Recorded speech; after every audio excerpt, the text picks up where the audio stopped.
What was it like backstage for Photopass, and how did we deal with all of our camera equipment and settings and stuff like that?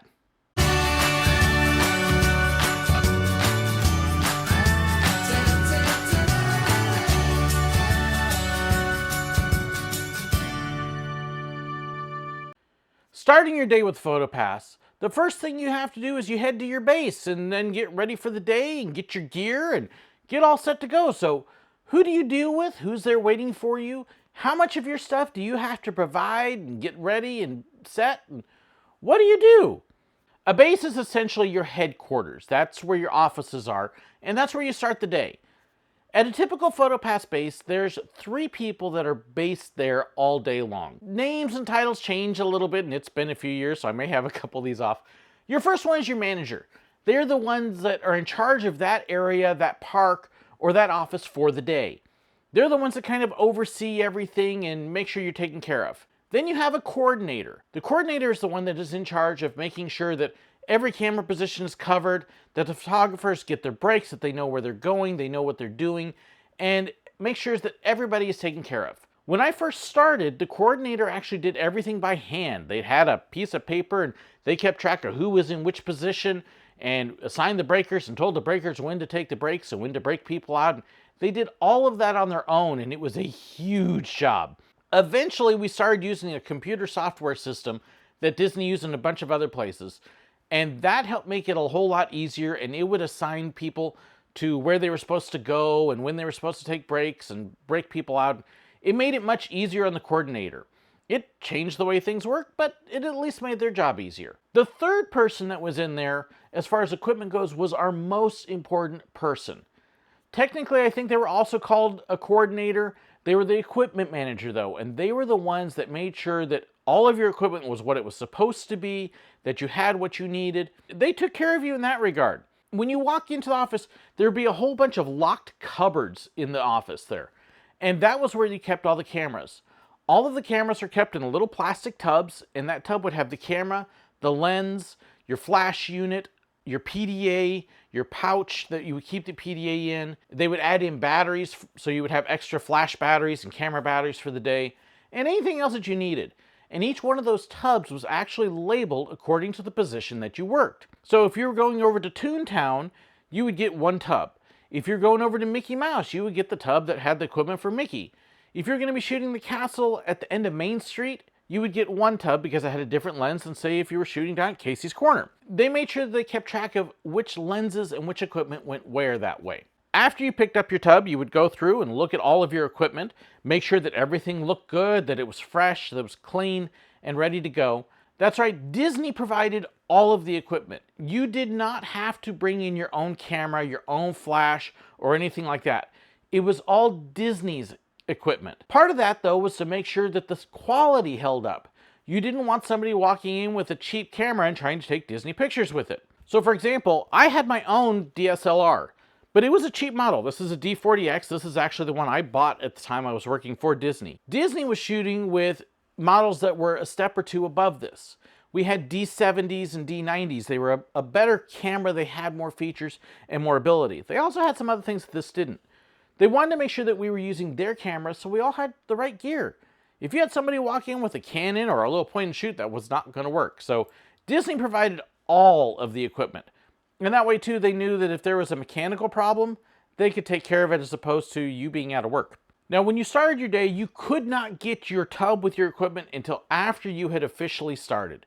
You could clock in early, but you weren't allowed to do anything. That clock in just simply meant that you were there ready to go, and you couldn't actually start, and you wouldn't start getting paid until your assigned time. Once that time hit, then you were free to start getting your stuff, but it was a huge no-no to touch or do anything until that point. Once your time hit, you would get your position assigned so you knew where you were going to go.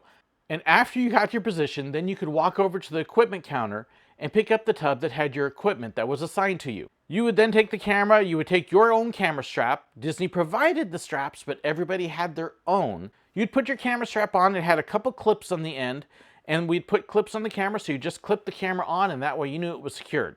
Take your PDA, put it in the pouch, make sure that it was turned on. You would actually have to log into the PDA so that way it would keep track of who you were and what pictures you were taking, and you would give it some information that way. You get your flash batteries in, get your camera battery in, and then you would start setting your settings. Settings were always fixed for the position you were in. You didn't play with your settings, you didn't change your settings, you didn't adjust your settings. When you first started the day, the first thing you would do is, we would call it zeroing or clearing the camera out. It meant formatting the memory card to make sure that there weren't any old pictures or anything on there that shouldn't be. And it meant clearing off all of your settings. Generally, we would shoot on the P setting. So if you've got a DSLR camera, there's a little knob there, you turn that and you would make sure it was set to P. That's a semi-automatic mode that does most of the work for you. And if you were shooting daytime or with characters, anything like that, it would cover a lot of what you were doing.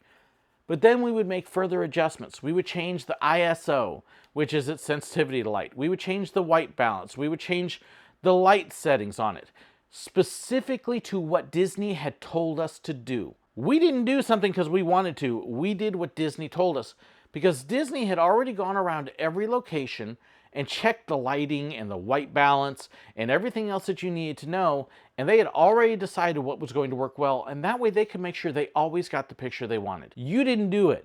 If you played with your settings, you were going to probably mess it up. Now, we did have a couple people who thought they knew what they were doing. A couple of them did. We did have some former professional photographers come in, but even they were not allowed to touch the settings. Unfortunately, we had a couple people who thought they were professional photographers and knew, and they would mess up the pictures. Well, if you did that, you were going to get in big trouble because you were doing things you shouldn't do. You would learn about settings in training, you would learn what each of them did, you would learn what the aperture and shutter was for, and how to adjust those, but then basically when you were working, you didn't do it. You understood it, but you didn't touch it. There were a few locations that had some unusual settings. Nighttime, we would use a different set of settings. Rovers would sometimes have a little more leeway to adjust depending upon where they were shooting and what they were trying to do. I got to play with it a little more than some photographers because I got to rove around the World Showcase at Epcot. But even then, I was careful to kind of stay within the parameters that Disney had talked about, because I really didn't want messed up pictures and I didn't want them coming after me for it. What are you doing that for? You're not supposed to do that. Not what I wanted to hear. After you had gotten your camera all set for where you were going, made sure it matched up, they actually even had a chart up on the wall and you could look at that if you didn't know for some reason. You get your camera all set, make sure your batteries are ready to go, you take your extra batteries, put them in a pocket, grab a stack of Photopass cards. Depending upon where you were going, you might be more or less. As a rover, I would typically grab a stack about yay high. But if I was going to be, say, shooting Mickey Mouse, I would grab a stack, and then another stack, and then probably another stack. And I would be putting Photopass cards everywhere. Now, if you're going to a place that had a bunch of characters, say Character Spot, the only one who really needed Photopass cards there was the first photographer, but they would actually keep boxes of extra cards stashed there so the photographer didn't have to carry a ton of cards on them. But you wanted to make sure you had enough that you weren't going to run out either, because that would not be a good thing. After that, you'd walk on out, head to your position where you're going to be shooting, whether it was out on the street taking the picture of the icon at the park, what Walt Disney called the weenie, which would be the castle at Magic Kingdom, or Spaceship Earth at Epcot, or the Tree of Life at Animal Kingdom. Or if you're going to work with the character, you head on over there and you go meet your character and get ready to go. Take your position and you start shooting away. Now, if you got bumped out for a break, the breaker normally did not come with a new set of camera gear. They would actually come up and you would just trade gear with them. They'd put their neck strap on, take the camera off of your neck strap, attach it onto theirs, hand them the PDA, log out, let them log in, and you were good to go. That way we made sure that the gear that was for a specific location stayed at that location and didn't get moved around. And as a photographer bumping in for a break, you shouldn't have to worry about settings either because they were already done for you. It was just a matter of putting the camera on and getting ready to shoot. Now, when you took photos at Disney, you did not do what we call chimping. A lot of people, when they shoot photos on digital cameras now, they take the picture and then they go. And so you get this kind of action. You know, we'd call it chimping because you looked a little bit like a chimpanzee doing that. Disney's cameras were set up in such a way because you had a plug that ran down into your PDA. Your screen on the back was disabled. When you changed your settings, there was another screen on top of the camera, and that's where you could see what your settings were. But your screen basically did not work, so you couldn't sit there and look at your pictures, which meant you had to make sure you got your pictures right the first time. So you better have your settings right, and you better be aimed and setting up where you want to go to get the picture. The cameras would then actually take the pictures after you took it and it would transmit it down to the PDA, and it would send it immediately into the system that Disney uses. So you really wouldn't even have a chance to look at the pictures at all to see if what you were doing was right. QA would actually do that, and if you had a problem, they would send you a message on the PDA and it would beep and you'd look. That did change a little bit later on, where there was a way to look at your photos on the PDA. It was a pain in the neck and it wasn't really supposed to be done. It was there if you really had to check something or if you had a major problem or something like that. But if you were working with characters, there's no way you could do it, because it meant having to stop what you were doing, changing a bunch of stuff, looking at it, and you would have to completely break your rhythm. Something you really were not supposed to do, except unless it was really important. We generally didn't do it. In fact, even when I was down at Disney this last time and they were doing the new special pictures with the light bar behind it, they weren't looking on the PDA on the camera.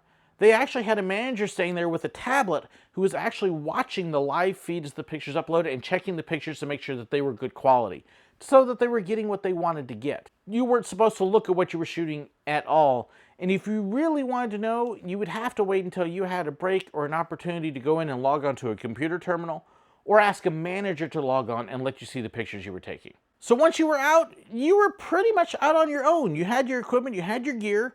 Well, what do you do if your batteries burn out? The managers and the equipment managers would actually come around the park when they had time. At Epcot, they would ride Segways. Every other park, they got to walk. And they would come walking around and they would check on you, make sure that all of your equipment was working right, that your gear was good. If you needed spare batteries, they would oftentimes bring a bag with batteries around so you could switch out your batteries with them, and that way you had a fresh set of spares. And they would just make sure that everything was going well for you. And if you had any issues or problems, they'd help you take care of it there on the spot. If you were having problems where, say, your flash wasn't firing and you didn't know it, you would either get a message on your PDA from QA letting you know, or the manager or somebody would actually come walking out from base and say, hey, you need to check that, it's not working. And they might bring batteries, they may bring something else to help you fix it. So that's kind of what you did. If you had a mechanical issue or a problem, well, depending upon what you were doing and where you were shooting, you might step out and try to fix it, you might head back to base, or you may ask another photographer to cover you, because if you're with a character, you really don't want to leave the character without a photographer unless you have absolutely no other choice. So that's kind of how equipment worked at Disney with Photopass. I'm sure that there's been some changes since then, but it's probably pretty similar to that now. You did what they told you, they gave you the settings, you worked off of that, and you didn't have to worry about getting too outlandish or making sure you had messed up on the settings. You didn't have to worry. And because Disney provided the equipment and they took the settings, it took a lot of the stress and worry out of having to wonder if you were shooting it right or had the settings properly. You knew you did because you were doing what they had already set for you. Made it a lot of fun and meant you could just focus on shooting the picture and getting the best one possible. So that's a look at Photopass and the gear and the equipment that we use and how we got set to shoot. Hope you had a lot of fun with that. It was a lot of fun to be able to do. If you enjoyed this, don't forget to comment below. I'd love to hear your feedback. Don't forget to like and share the video, and don't forget to subscribe. Thank you again to my patrons for your support. If you want to know more about that, or my Facebook page, or Reddit, or buying merchandise, or anything at all like that, there's links in the description below. Thank you so very much. With all those photographers and all those cameras, okay. If you're a Photopass photographer, how much of your camera...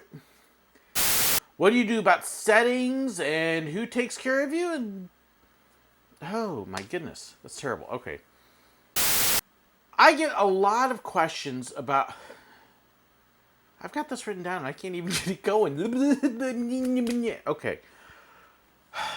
Focus. Backstage with Photopass.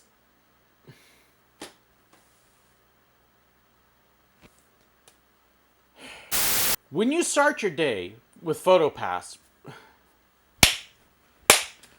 talk! The coordinator is the one of making sure, because you grab a stack of photopards? What's a photopard? I don't know. They would actually put their, oh my goodness. I am so tongue-tied. So that way we made sure that the Kier, what is a Kier? Why can't I talk?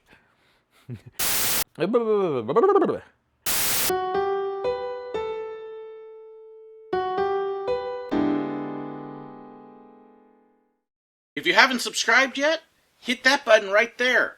If you'd like to see another great video of mine, there's a good one right there for you. And if you'd like to be like these wonderful people and support me on Patreon, hit that link right there. Thanks so much.